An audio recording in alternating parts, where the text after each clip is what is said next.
Okay, so our points C, G, and H, collinear or non-collinear? They give us non-collinear, collinear, or impossible to tell for our choices. But let's take a look. Let's highlight them. We know that they're the vertices of that right-hand side. So C is up there, G is up there, H is there. Is there any way that we could draw a line that would go through all three of them? No, there isn't. This line goes this way. This line goes this way. There's a diagonal line that connects those two, but there's no single line that encompasses all three of them.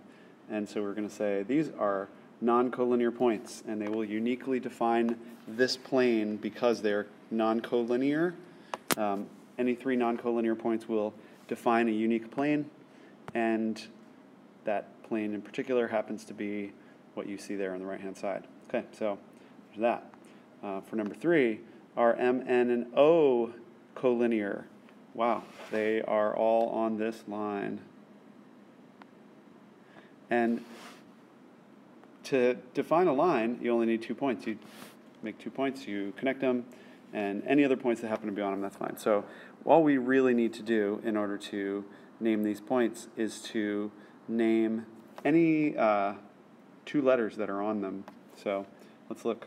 If we're talking about M, N, O, and I'm going to draw that line again, does not go through P. So if it has P as one of its points, it's not going to work. Okay?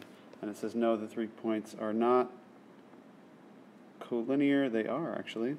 So M and O are both on that line, and so using those 2 points to name it is fine. So for number 2 we have A, and number 3 we have C.